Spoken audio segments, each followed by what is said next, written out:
नमस्कार. आजच्या व्हिडिओमध्ये मी तुम्हाला महाशिवरात्रीचं व्रत करत असताना आपण कोणत्या नियमांचं पालन केलं पाहिजे आणि कोणत्या चुका करणं टाळलं पाहिजे याबद्दल संपूर्ण माहिती सांगणार आहे.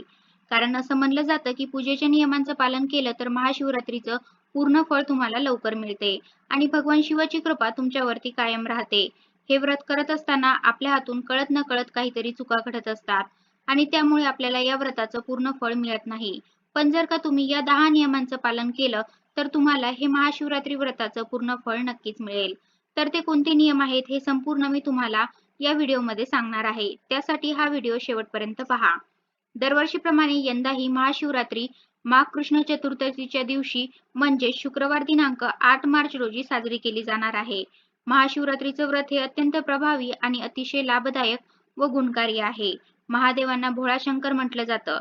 कारण महादेवाच्या पिंडीवर तुम्ही फक्त एक तांब्याभर जरी पाण्याचा अभिषेक केला किंवा ते पाणी पिंडीवरती अर्पण केलं किंवा एक बेलाचं पान जरी पिंडीवरती अर्पण केलं किंवा वाहिलं तरी महादेव आपल्यावरती लगेच प्रसन्न होतात आणि आपल्या मनातल्या सगळ्या इच्छा पूर्ण करतात असं म्हणलं जातं. मात्र आपण महादेवांची पूजा करताना काही नियमांचं पालन सुद्धा अवश्य केलं पाहिजे. कारण शिवपिंडीवरती जर का आपल्या हातून काही कळत नकळत चुकीच्या गोष्टी जरी अर्पण केल्या गेल्या तरी महादेव लवकर क्रोधित होतात. कारण महादेव जेवढे भोळे आहेत तितके ते लवकर क्रोधित पण होतात. त्यामुळे काही नियमांचं पालन अवश्य करावं. महाशिवरात्रीच्या दिवशी ज्यांना शक्य असेल त्यांनी सर्वांनी महाशिवरात्रीला उपवास जरूर करावा. कारण असं म्हटलं जातं की महाशिवरात्रीचे व्रत ठेवणाऱ्यांना आर्थिक आणि कौटुंबिक सर्व समस्यापासून मुक्तता मिळते. जर सौभाग्यवती महिलांनी हे व्रत केल्यास त्यांना अखंड सौभाग्य प्राप्त होते किंवा ज्या मुलींचे लग्न झाले नाहीत, ज्या मुली अविवाहित आहेत यांच्यासाठी सुद्धा हे व्रत खूप लाभदायक असतं. म्हणजे त्यांनी जरी महाशिवरात्रीचा उपवास केला तर अशा कुमारिकांना सुद्धा चांगला वर मिळतो. भगवान शंकराचा आशीर्वाद मिळतो असे मानले जाते. किंवा ज्या मुला-मुलींचे लग्न जमत नसतील, विवाह जमण्यास काही अडचणी येत असतील, तर त्यांचे सुद्धा लग्न जुळतात. लग्न जमण्यासंबंधित काही अडचणी असतील तर त्या सुद्धा दूर होतात. त्यामुळे जवळपास लाखो भक्त हे महाशिवरात्रीचं व्रत अगदी मोठ्या उत्साहाने आणि भक्तीने पाळत असतात. भगवान महादेव आणि माता पार्वती यांचा विवाह सुद्धा महाशिवरात्रीच्या दिवशीच झाला होता. त्यामुळे या दिवशी आपण भगवान महादेवांसोबतच पार्वती मातेचीही पूजा करायची आहे. महाशिवरात्रीच्या दिवशी आपण हे व्रत करायचं आहे. तर या दिवशी महिलांनी केस धुतले तरी चालतील. अंघोळ करताना अंघोळीच्या पाण्यामध्ये थोडंसं गंगाजल टाका. कारण या दिवशी गंगाजलाला खूप महत्त्व असतं. स्वच्छ अंघोळ केल्यानंतर स्वच्छ आणि शक्यतो पांढऱ्या रंगाचे कपडे घाला किंवा इतर रंगीत कपडे घातले तरीही चालतील. पण शक्यतो या दिवशी काळ्या रंगाचे कपडे मात्र चुकूनही घालू नका. कारण महादेवांना पांढरा रंग अतिशय प्रिय आहे. ज्या स्त्रियांना मासिक पाळी म्हणजे मासिक धर्म असेल त्यांना पूजा करता येणार नाही. मात्र त्यांनी उपवास जरूर करावा आणि मनातल्या मनात शिवाचं नामस्मरण करावं. तरीही महादेव तुमच्यावरती प्रसन्न होतील आणि भगवान शिवाचाही आशीर्वाद तुम्हाला मिळेल. त्याचबरोबर बघा, अनेक लोक महाशिवरात्रीच्या दिवशी महादेवांची पूजा करण्यासाठी मंदिरामध्ये जातात किंवा ज्यांना शक्य नसेल त्यांनी घरी शिवलिंगाची पूजा करतात. पण महाशिवरात्रीच्या दिवशी भगवान महादेवांना अर्पण करण्यासाठी भरपूर गोष्टी अर्पण केल्या जातात. त्यामध्ये धोत्र्यांची फुलं, धोत्र्याचं फळ, पांढरी फुले, बेलाचं फळ, बेलाचं पान हे सर्व वापरलं जातं. पण काही लोक वेगवेगळ्या झाडांची पानं किंवा फुलं सुद्धा या पूजेमध्ये वापरतात. पण याच वेळी नकळतपणे आपल्या हातून काही चुका घडत असतात, ज्या आपण नाही केल्या पाहिजे किंवा काही चुकीच्या गोष्टी आपण शिवपिंडीवरती अर्पण करत असतो, ज्या की महादेवाला अजिबात आवडत नाहीत. त्यामुळे महादेव आपल्यावर लवकर क्रोधित होतात.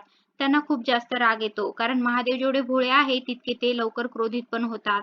त्यामुळे पूजा करताना आपण योग्य ती काळजी घेतलीच पाहिजे. त्यानंतर पहा, आपण महादेवाची पूजा करण्यापूर्वी त्यांना आधी अभिषेक करतो. तेव्हा कशाचाही अभिषेक करताना एखाद्या भांड्याचा वापर करा. पण शंखाचा वापर अजिबात करू नका. कारण महादेवाने शंखचूड नावाच्या राक्षसाचा वध केला होता आणि शंखाला याच राक्षसाचं प्रतीक मानलं जातं. पण आपण विष्णू किंवा लक्ष्मीच्या पूजेमध्ये शंखाने अभिषेक करतो. कारण शंखचूड नावाचे राक्षस हे विष्णूचे भक्त होते. म्हणून विष्णूची पूजा शंखाने होते परंतु महादेवाची नाही. त्याचबरोबर महादेवाच्या पिंडीची पूजा करताना हळद-कुंकू हे पिंडीवरती चुकूनही वाहू नका. कारण महादेवाची पिंड ही पुरुष तत्वाचं प्रतीक आहे आणि हळद-कुंकू हे सौभाग्याचं प्रतीक आहे.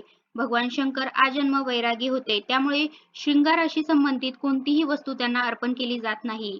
कारण हळदीलाही सौंदर्यवर्धक मानले जाते आणि त्यामुळेच हळद किंवा कुंकू भगवान शंकराला अर्पण केले जात नाही. विवाहित स्त्रिया आपल्या पतीच्या दीर्घायुष्यासाठी आणि निरोगी आयुष्याच्या मागणीसाठी कुंकू लावतात आणि देवालाही अर्पण करतात. म्हणजेच कुंकू हा विवाहित महिलांसाठी एक महत्त्वाचा दागिनाच मानला जातो. या दोन्ही गोष्टी सौभाग्यकारक आहेत. त्यामुळे शिवपिंडीवरती आपल्याला हळद कुंकू चुकूनही अर्पण करायचं नाही. त्याचबरोबर सर्वात महत्त्वाची गोष्ट म्हणजे महादेवांच्या पूजेमध्ये महादेवांच्या पिंडीवरती आपल्याला तुळशीच्या पानांचा किंवा मंजरीचा अजिबात वापर करायचा नाही. या पूजेमध्ये तुळस पूर्णपणे वर्ज्य आहे. बरेच जण तुळशीमध्ये शिवलिंग ठेवतात आणि त्याची दररोज पूजा करतात, पण ते अत्यंत चुकीचे आहे. असं अजिबात ठेवू नका. तुळशीमध्ये फक्त शालिग्राम ठेवला जातो किंवा तुम्ही बाळकृष्णाची मूर्ती सुद्धा छोटी ठेवू शकता. फक्त शिवलिंग मात्र तुम्ही तुळशीमध्ये चुकूनही ठेवू नका.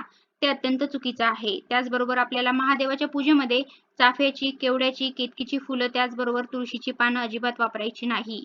याऐवजी त्यांना आवडणाऱ्या जर गोष्टी आपण शिवपिंडीवरती अर्पण केल्या, तर महादेव आपल्यावरती लवकर प्रसन्न होऊन आशीर्वाद देतात. जसं की मी मगाशी सर्व गोष्टी सांगितल्या, तसे जेव्हा आपण महादेवाच्या पिंडीवरती दुधाचा, दह्याचा किंवा पंचामृताचा अभिषेक करतो, तर त्यासाठी शक्यतो तांब्याचं भांडं किंवा तांब्याचा तांब्या मात्र चुकूनही वापरू नका.